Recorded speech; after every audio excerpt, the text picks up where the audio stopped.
Hey everyone, and welcome. You're listening to the next episode of Turn Zero Drive Home Edition. This is a solo Marvel Snap podcast where I talk about the latest info you need before you start the first turn of a game while I drive home from work. I'm your host, August, and let's drive home. Alright, so we got a big one today. Today's patch, datamined, not only gave us the season for April, but we also have the season for May.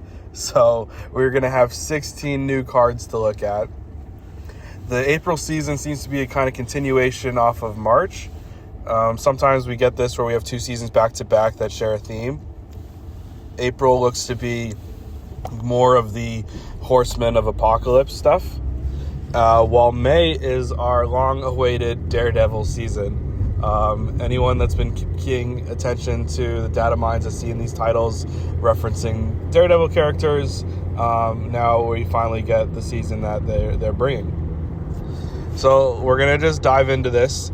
Like I said, there's a lot of cards, and we're just going to give, I'm going to read them off, and we're going to give my first impressions on them, basically.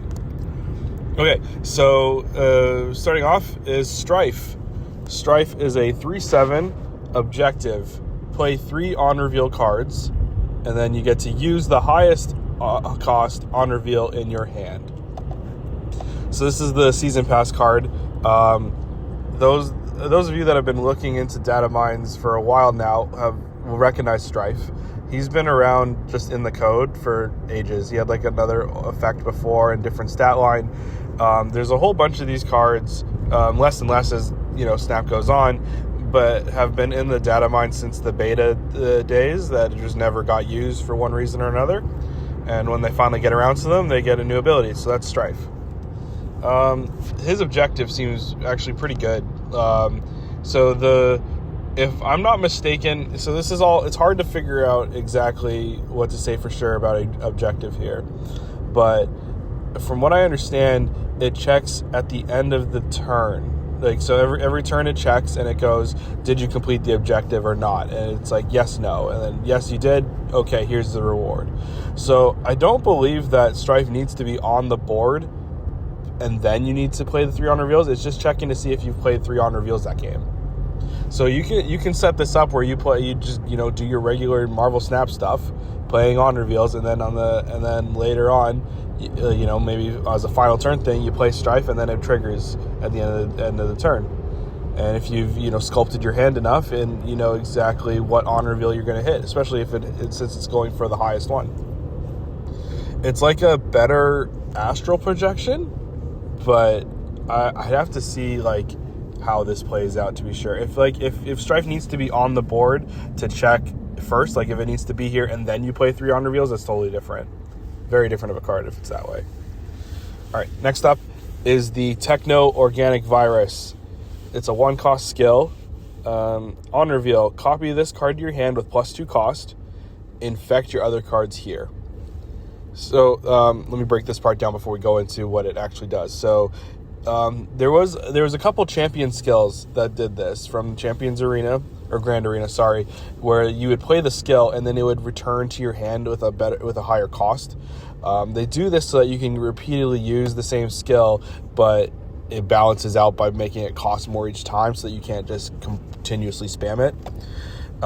So infect your other cards here. It's going to change the ability of those cards into something else. So what this does is it gives them ongoing +1 power for each techno-organic virus you've played. So it feeds into itself, right? So you play it once, changes all your cards that, on that location, sort of what's that, a Tau Mandala from the Ancient One, except it's the set ability here of, giving them a scaling. And then Technovirus goes back to your hand, and then you can play it again, maybe in the same location, maybe another location, right? Maybe you're trying to spread out these bonuses as much as you want.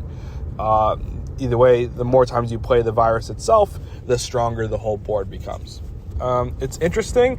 I'm not too sure how good it's going to be. The things with Marvel Snap is that you don't add abilities onto cards, you replace them. This isn't the kind of thing where you would still have that card say ongoing ability and then it would get this extra 1 power. It would just change the text completely to this.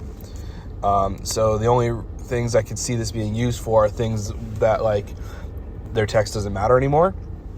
So maybe on reveals that you're not planning on reprocking again, or once per game abilities like activates and stuff that you just can't do anything with. Objectives that have already been used. Rocks, maybe. That might be some cope, but we already know that there's a rock support coming up in March with Ozymandias, and I believe it's called Sandstorm is the skill that makes more rocks. So maybe if you want those rocks to have even more power, you give them this ability to get +1 for every time you're playing this virus. I don't know. It seems to be the kind of thing that just is looking to add more power, but the problem is that the virus gets more expensive each time you play it, right? If it was just like a static 2 cost, then maybe you could leave it in on different later turns. But because it starts as a 1, then becomes a 3, then becomes a 5, you're not going to be playing it very many times. So this board-wide scaling that you're making out of it isn't really going to be that big. I'm interested to see if there can be any use for this, anything that I'm missing, but it doesn't seem particularly good to me. Next up is Wolverine, Horseman of War. So we're getting another set of 4 horsemen, right? So we saw in March we got the Horsemen of War, Famine, Pestilence, and Death, and we're getting another set of 4, all with objectives as well. So Wolverine is a 4/3 objective. This has 6 or more power. Give one of your other cards at each location +3 power. So you need to find a way to pump up this Wolverine yourself. This particular Wolverine, this is our 3rd version of Wolverine in the game now. That's crazy. But this one doesn't increase its own power. So you need to find a way to turn this 4/3 into a 6 power card, whether you grant it some bonus power, or you play it in a location that gives power, or that kind of thing. As long as it has 6 power or more, then its objective will trigger, and it'll give +3 to 1 card in each other location. So basically, when you make it a 4/6 or higher, you're getting +6 more power across the board. It's kind of interesting. It's kind of like a weird Mr. Fantastic, or like a weird Herbie sort of thing. Or no, not Herbie. What's the other one? Awesome Andy. That's the one I'm thinking of. Where it's like giving little bits of power across different spots. Objectives are a little bit harder to manipulate, or to duplicate, rather than some of other on-reveal stuff or activate stuff. There isn't an explicit card yet that's redo your objective. It's more like, playing stuff like Prodigy and Frigga, that kind of stuff, to get more copies of the specific card. Is Wolverine worth doing that for? Maybe, because +3, as we've seen multiple times in this game, when you can scale +3 across different locations, it seems to work out really well. Stuff like Cerebro is one of the common ways of showcasing that. So this horseman here is doing something pretty different in a similar way. Okay, so the first Series 4 card we're going to talk about today is called the Ascani Sun. So the Ascani Sun is a 2/3 activate, create a 1-cost card at another location, increase the cost each time you're winning here as the turn starts. So the way I read this, what this does is you play him, you play Ascani Sun in a location. Then the turn starts. Let's say turn 3, if you're winning that location, instead of making a 1-cost card, you can do your activate and make a 2-cost card. If you wait another turn and you're winning, it becomes a 3-cost card, right? So the idea is that the longer you wait, the longer you hold this, as provided you are winning the location each time, you are increasing the value of what you can create. I know flavorfully, from the lore, the Ascani Sun, I'm pretty sure this is supposed to be Cable. I believe that him and then there's another character are future past versions of already X-Men that we've seen. I believe this is Cable. There is a connection here to the Cyclops Summers family. Creating cards randomly is tough to measure because in games like this, you want to know what the output you can do is. You want to obfuscate what you can put out to your opponent, but not for yourself, right?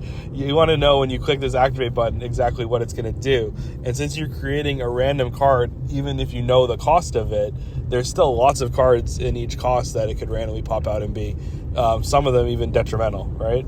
So jury's out on this one. I'm not too sure how great this is going to be. It's not even like a Victoria Hand card, because Victoria Hand only cares about created cards that were created in your hand, as opposed to this just making it on a location. So it's like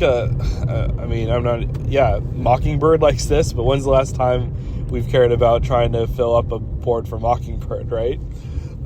This will be interesting to see if this is good or not. I'm leaning towards not. Next up, Archangel, Horseman of Death.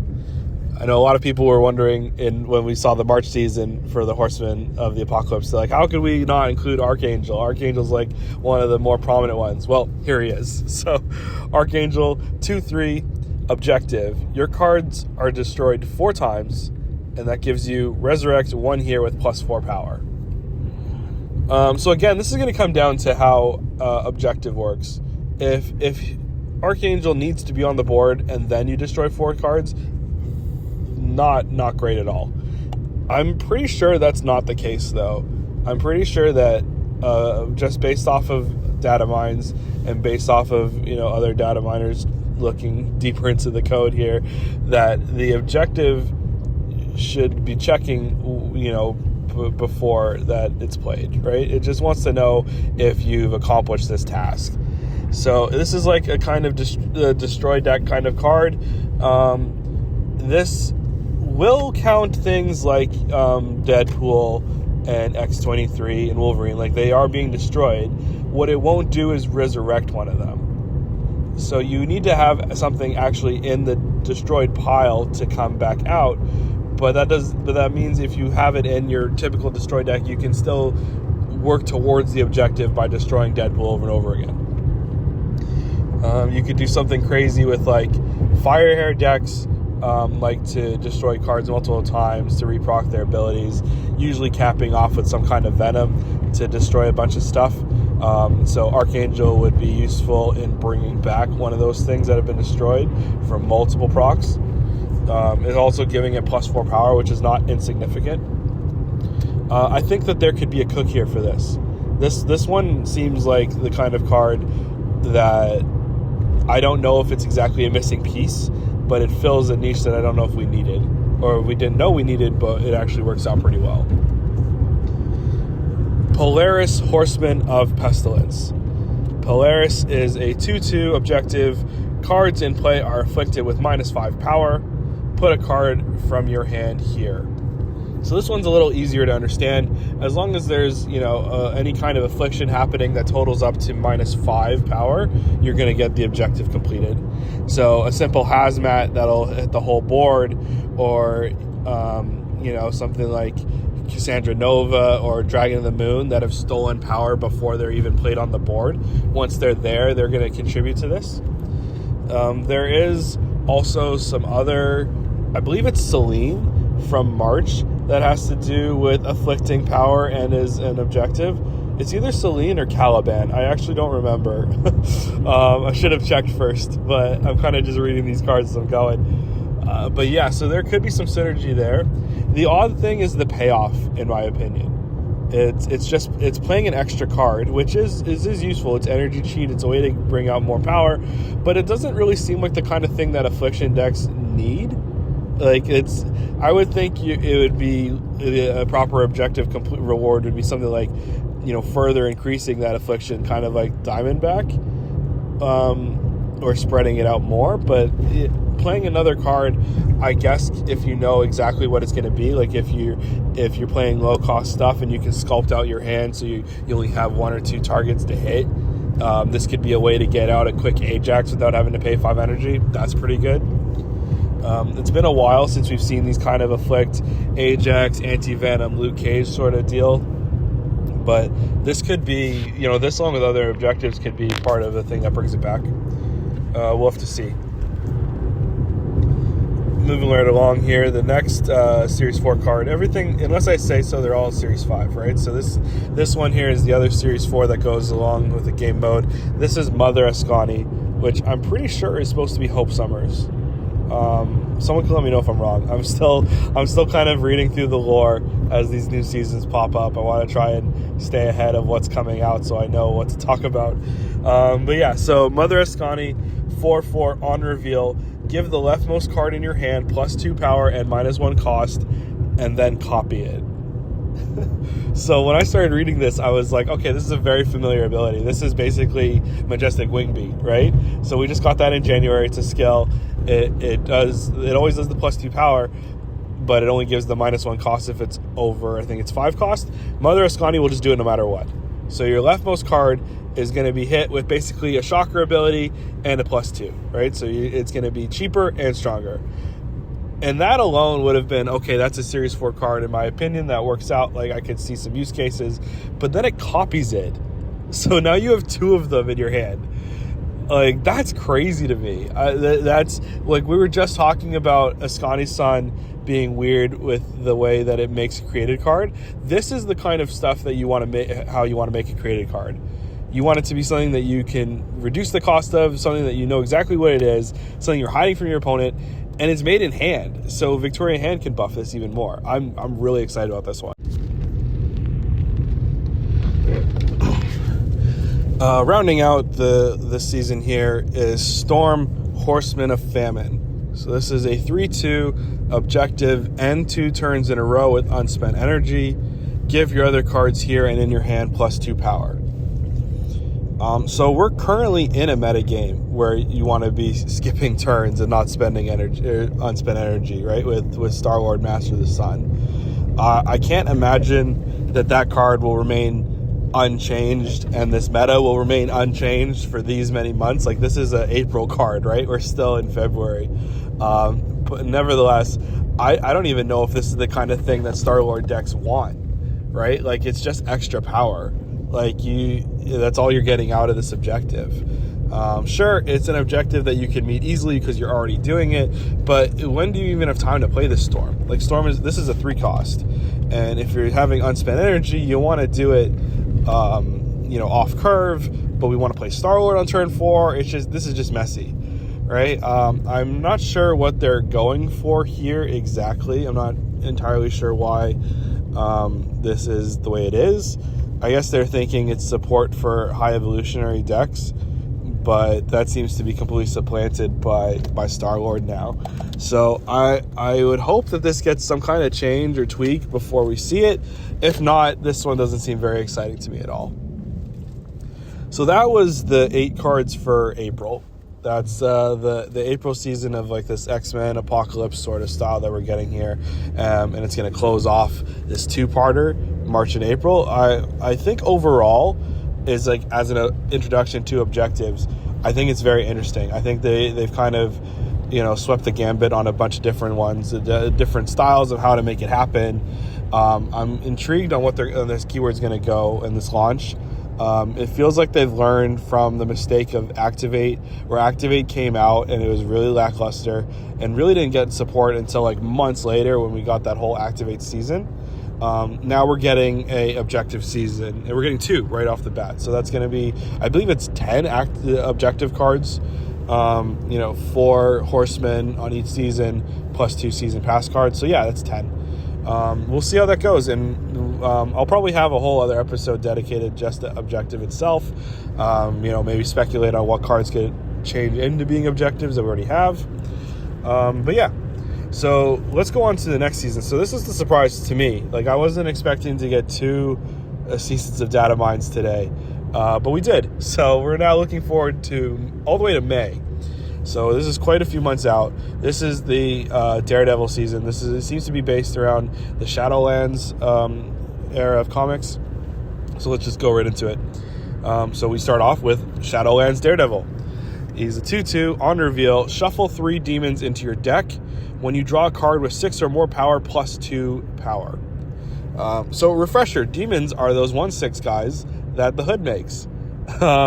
Putting 3 of those in your deck is probably really good, right? Sure, it messes up with your draws, but drawing a 1/6, and not only a 1/6, but a 1/6 that gives your Daredevil +2, so you're going from 2/2 to 2/4 to 2/6. Like, this is great. It's a scaler that gives you more options to play. 1/6s are very nice to weave into curves, right? Like that means you can play a 5 and a demon on final turn. You can play a 4 and 2 demons, right? Like you have options. He also doesn't specifically only gain power from demon, right? Like you can just draw anything with more than 6 power, any card that's in your deck. So this could be like an interesting sort of ramp scaler in a way. Like we just saw Chamber come out with great success, and Moondragon kind of like so this could be a nice little piece to go in there, because not only does it gain power from all your big 5+ cards, but your 5 costed and higher cards rather, but it gives you something to do with all that extra energy, right? Because sometimes extra energy can be awkward if you're only playing, say, a 5 cost, but you have 6 to spend, or a 6 cost, but you only have 7. Now you have an extra demon to play each time, provided you draw them. I really like this. I think this was a really exciting Season Pass card. After that, we have Wilson Fisk. Wilson Fisk is a 5/9 that reads, cost 3 if you have the highest power card in play. So this is basically wanting to be a 3/9. No other synergies, no other abilities here, nothing fancy, just some easy stats. I want this to be good. 3/9 sounds like a pretty big number. Like we used to be excited for stuff like Gladiator and Speed, which were supposed to be just like 3 costs with big power. This would be that, right? So there'd be no downside except you having to have the highest power card in play, but you want to be generally doing that anyway. So I'm interested to see like what would use this, because nothing right now is really using this kind of stuff. Like maybe, I guess this is like a Wiccan card, right? Like if you have Domino as your highest power card out and then you get this on 3, like okay. But I'm feeling kind of uncreative with this, so hopefully someone else has a better answer. Let me know if in the comments if there's something immediately obvious that I'm missing with Fisk here. Okay, so the next card looks really exciting to me. So it's a new objective one, so let's talk about this one. This is Punisher War Machine. So it's a 2/2. When you draw this, mark a location that's empty for you. So I'll stop there for a second. So what's basically going to happen, what it reads as, is you draw this card, and then you have 3 locations on the board. Any one of them that you don't have a card in will suddenly be marked. I'm picturing it kind of like the Guardians of the Galaxy Team Clash, where you had just kind of like a glow on that location, or even like Sanctum Showdown, where it's like this location is special. That's basically what it's signifying. And then it says objective: win the location, +1 max energy. So it looks like as long as he'll have to be on board, but you have to win the location that's been marked, and then when you do, you'll have +1 max energy for, it looks like the rest of the game, right? Because it doesn't say just next turn. So this is a pretty interesting ramp card. Being a 2 cost can potentially make it one of the fastest ways to get bonus energy that we've seen in a long while, right? Because there's the potential for you to draw this first turn of the game, and then you can win that location with, say, a Quicksilver or something random, and then you can just have max 2 energy pretty soon after. Like that's you don't have to only win with 1 card. Like you can start having cards on the board early before you play Punisher. You don't even necessarily have to win with Punisher, right? Like you just need to win that location that he's picked. I like this. Okay, so next up is Muse. Muse is a 3/3 ongoing, +3 power for each location a friendly card has been destroyed in.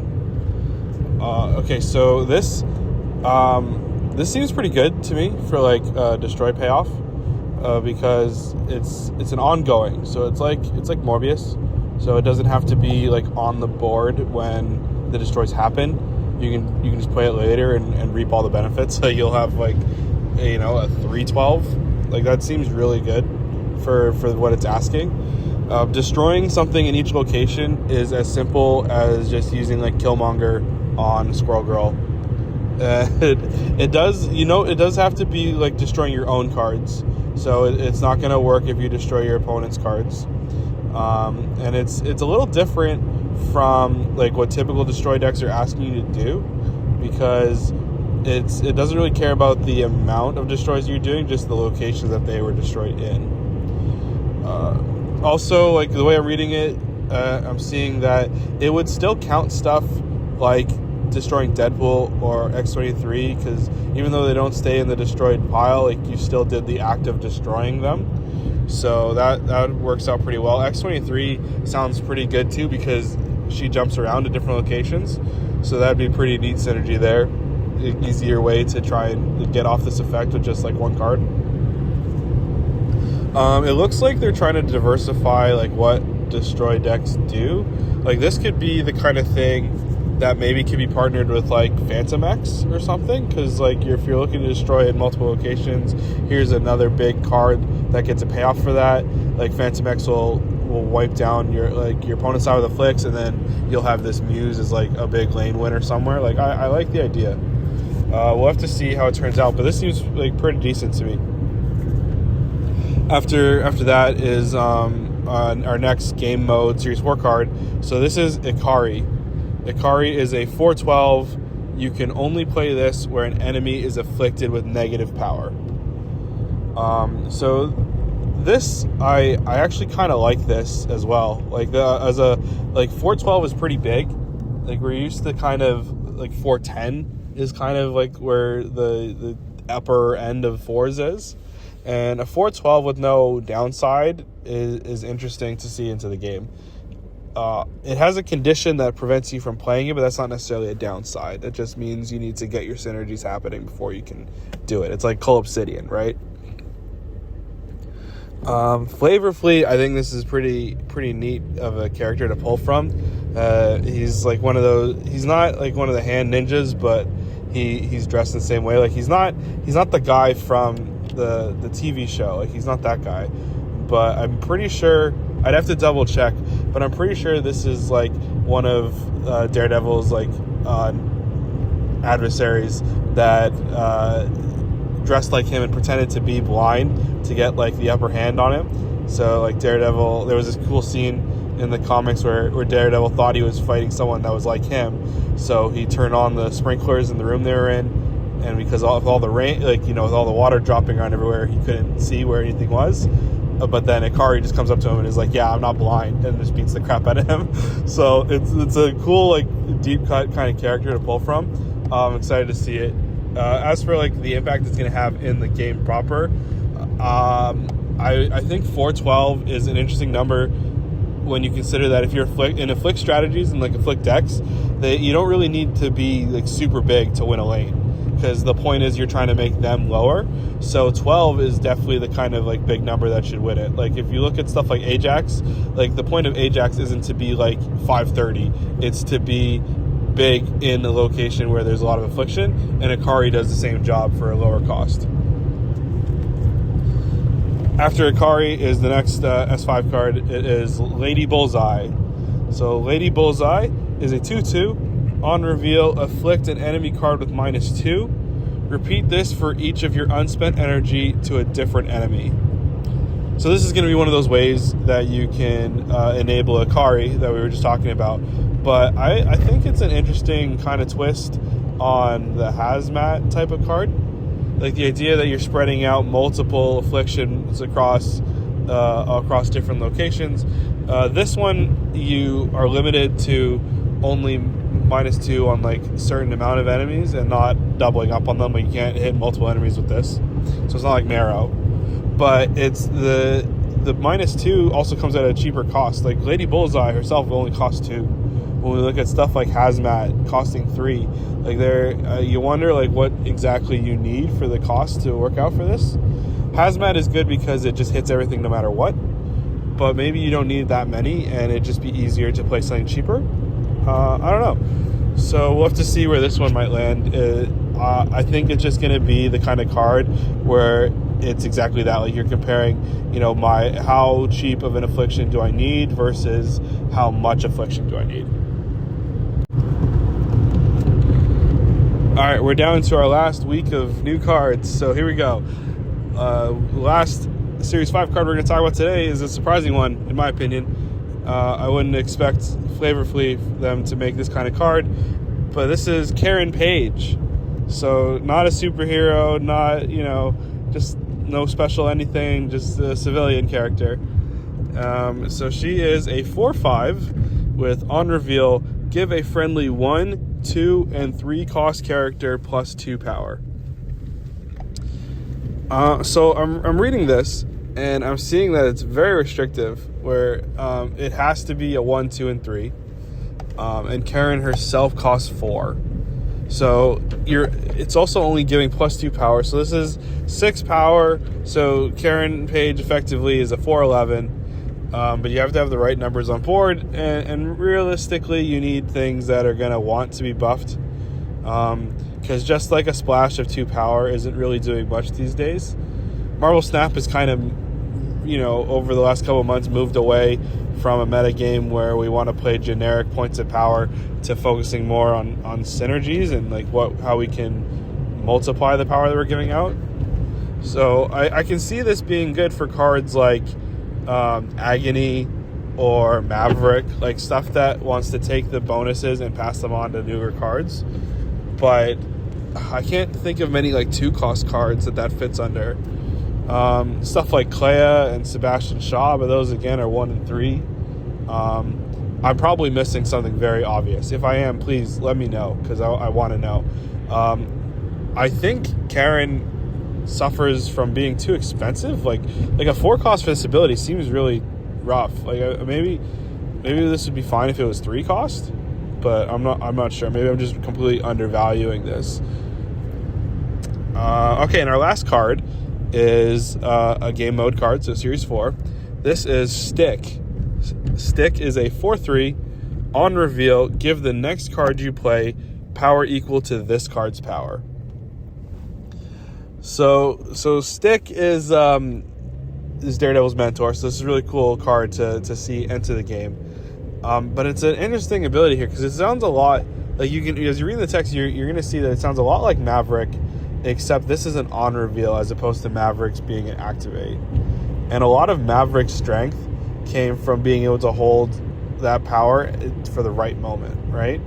You can play Maverick early, and then you can put a bunch of buffs on him, and then activate him to pass those buffs along to the next card you're playing.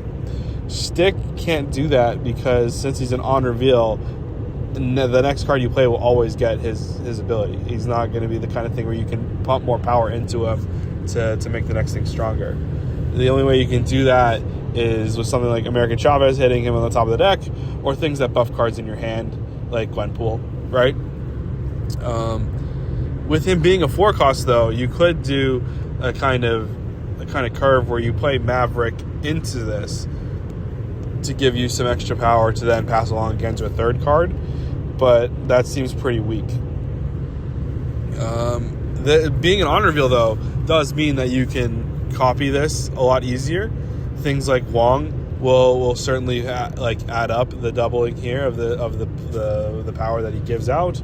Stuff like Grandmaster, Absman, things that we're seeing a lot more recently with new Star-Lord. So it's interesting for Series 4. Like, I actually think this is actually pretty good. I'm just not really conceptualizing a specific use case for it, but we've seen that any way that you can keep power on the board and then pass it along to another card is a good way to build up that momentum that you have. It helps you keep priority longer. It helps you create more of a board presence, right? It's just going to be about whether you have the right synergies to maybe make this explode, in my opinion. Okay, so we did it. We went through all 16 cards. Quite a lot to digest. I'm certainly going to need some more time myself to go over these. But, these were basically my first thoughts, reading the cards, just kind of shouting out what I was thinking as I was reading them. Let me know what you guys think of some of these cards. Which ones are you most excited for? Which ones do you think are complete duds? Check out SnapFan, because there's a lot to look at in the data mines. I only talked about the new cards, right? But there's variants to look at, new bundles, new game mode information, packs, all that stuff. So don't forget to check out the data mine article that we have out now. So thanks again. Be sure to, let me know all your thoughts, because I'm very interested in talking about these. These are 2 seasons of cards. Hopefully that means that we still get more data mines next month, and we aren't like, a month ahead so we don't get anything, because then we're going to be talking about these guys for a long time. All right. Catch y'all later. Thanks.